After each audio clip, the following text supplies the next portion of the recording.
ଆଶ୍ୱିନ ମାସ ଆସିଲା ମାନେ ବହୁତ ସାରା କାମ ଏ ସାଙ୍ଗମାନେ ହଁ କି ନାହିଁ ଯେ କାଲି ତ ଦିନ ତମାମ ମୋ ଅଣ୍ଟା ପିଠି କ'ଣ ହେଇଯାଇଛି ହେଲେ କାଲିର କଥା ତ କାଲି ଗଲା ମାନେ 2-3 ଦିନ ହେଲା ଖାଲି କାମ କାମ କାମ ଚାଲିଛି। ଆଜି ସ୍ପେଶାଲ୍ ହେଉଛି ଆମର ଶ୍ରାଦ୍ଧ। ଶ୍ରାଦ୍ଧ ପାଇଁ ନେଇକି ଏଇଠି ଦେଖନ୍ତୁ ଗୋଟେ ମାଟି ଡେକ୍ଚି ନେଇଛି ଯେଉଁଥିରେ କି ପ୍ରଥମେ ମାଆ କହିଥିଲେ ଯେମିତି ଇଏ ଭାଜିବୁ ଯେମିତିକି ଆମର କେଉଁ ବି ଚଣା ଭାଜିବୁ ନଚେତ୍ ମୁଗ ଥିଲେ ଗୋଟା ମୁଗ ସେଇଟା ଭାଜିବୁ। ତାପରେ ମୁଁ ଏଠି ଘିଅ ଦେଇକିନା 2 ମୁଠା ଚାଉଳ ଆମର ପକାଇ ନେଲି ଧୋଇକିନା ତାକୁ ଭଲ ଭାବେ କରିଦେଲା ପରେ ଭଲ ମିକ୍ସ ତାପରେ ପାଣି ପକାଇଦେଲି। ଏଇଥିରେ ନାଇକି ପିଣ୍ଡ ହାଣ୍ଡିରେ ଯେମିତି ରୋଷେଇ ହୁଏ ସେମିତି ହିଁ ରୋଷେଇ ହେବ।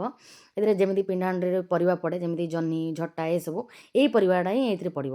ତ ମୁଁ କଞ୍ଚା କଦଳୀ ଆଉ ଆମର କନ୍ଦମୂଳ ପକାଇ ଦେଇଥିଲି।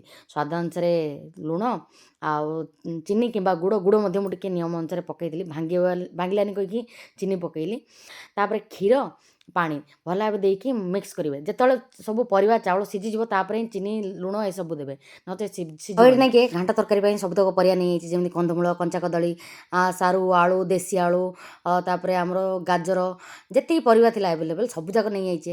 ତାପରେ ଏଠି ଦେଖନ୍ତୁ ମୁଁ ପକାଇ ନେଲି ଆମର ପ୍ରେସର କୁକରରେ ତେଲ ତେଲରେ ତାପରେ ଦେଖନ୍ତୁ ଜିରା ସୋରିଷ ତାପରେ ଟମାଟୋ ଅଦା ଭୃଷଙ୍ଗ ପତ୍ର ଏସବୁ ଭଲ ଭାଜି ସାରିଲା ପରେ ଏଥିରେ ଟିକେ ଆମର ଯେଉଁ ଚଣା ବୁଟ ଚଣା ସେଇଟାକୁ ଭାଜିଦେଲି। ଭାଜି ସାରିଲା ପରେ ବୁଟ ଚଣା ନାହିଁ ଏଟାକୁ ଆମର ସୁଲି ଚଣା ଏପଟେ କୁହନ୍ତି। ତାକୁ ଭାଜି ସାରିଲା ପରେ ଏଥିରେ ଦେଖନ୍ତୁ ଯେତିକି ସବୁ ପରିବା ନେଇଥିଲି ତାକୁ ପକାଇକିନା ଟିକେ ମାନେ ଭାଜିଦେଲି। ଭାଜିଲା ପରେ ଏଥିରେ ପାଣି ଦେଇଦେବା। ତାପରେ ଏଥିରେ ହଳଦୀ ଗୁଣ୍ଡ ଲଙ୍କା ଗୁଣ୍ଡ ଲୁଣ ଆଉ ଆମର ଯେଉଁ ବିନା ପିଆଜ ରସୁଣର ଯେଉଁ ମସଲାଟା ଆସେନି ରୁଚିର ସେଇଟା ହିଁ ପକାଇ ଦେଇଥିଲି। ତାପରେ ଆଉ କ'ଣ 3ଟା ହୁଇସିଲ୍ ଆସିଲା ପରେ ଆମର ଘାଣ୍ଟ ତରକାରୀର ଯେଉଁ ଟେଷ୍ଟଟା ଆସିଥିଲା ନା ଖାସ୍ କରି ଶ୍ରାଦ୍ଧ କିମ୍ବା ପୂଜା ଦିନରେ ଯେଉଁ ଘାଣ୍ଟ ତରକାରୀଟା ହେଇଥାଏ ନା ବିନା ପିଆଜ ରସୁଣରେ ତା'ର ଟେଷ୍ଟ ହିଁ କିଛି ଅଲଗା ନାଇଁ କି ସାଙ୍ଗମାନେ ସତ କଥା କହିବେ ହଁ କି ନାହିଁ ଯେ। ତାପରେ ତରକାରୀ ବନେଇ ସାରିଲା ପରେ ଏଇଠି ମୁଁ ବନେଇ ଦେଉଛି ଆମର ଡାଲି ମାନେ ଡାଲି ନୁହଁ ଡାଲମା। ଯେମିତି ମାନେ ଘାଣ୍ଟ ତରକାରୀ ଫୁଟଣ ହେଇଥିଲା ସେମ୍ ତଡ଼କା ଏଇଥିରେ ମଧ୍ୟ ଲାଗିଥିଲା। ବାସ୍ ଆଳୁ ଆଉ ବାଇଗଣ ପକାଇକି ହିଁ ଡାଲମାଟା ବନେଇଥିଲି। ଟମାଟୋ ମଧ୍ୟ ପକାଇବା ଭୁଲି ଯାଇଥିଲି। ପୁଣି ଆଉଥରେ ପ୍ରେସର କୁକର ଢକ୍କନ ବାହାର କରିକି ଆଉଥରେ ପଛରେ ପକାଇଥିଲି। ଡାଲମା ମଧ୍ୟ ପୁରା କେରକେରା ହେଇଥିଲା ମାନେ A1 ଏକା ହେଇଥିଲା। ଆଉ ଏଇଠି ତାପରେ ଦେଖିପାରୁଥିବେ ମୋ ଝିଅକୁ ବହୁତ ପସନ୍ଦ ବାଇଗଣ ତାୱା ଭଜା। ହେଲେ ବାଇଗଣ ତାୱା ଭଜାରେ ବେଶୀ କିଛି ନୁହଁ ସେଇ ହଳଦୀ ପାଉଡ଼ର ଲଙ୍କା ପାଉଡ଼ର ଆଉ ବିନା ପିଆଜ ରସୁଣର କରି ପାଉଡ଼ରଟା ଲୁଣ ବାସ୍ ଏତିକି ହିଁ ପକାଇକି ତାୱା ଭଜା କରିନେବି। ମୋ ଝିଅକୁ ବହୁତ ପସନ୍ଦ ଆଉ ମୋତେ ମଧ୍ୟ ସ୍ପେଶାଲି ବହୁତ ପସନ୍ଦ। ତ ଏଠି ବାସ୍ ଲାଷ୍ଟକୁ ଭାତ ବନେଇ ଦେଇଛି।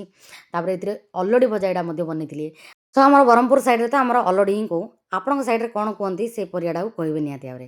ତ ଏଠି ଦେଖନ୍ତୁ କ'ଣ କ'ଣ ବନିଛି ଭାତ ଘାଣ୍ଟ ତରକାରୀ ଅଲଡ଼ି ଭଜା ତା ସହିତ ବାଇଗଣ ତାୱା ଭଜା ଡାଲମା ଆଉ ବାସ୍ ଏତିକି।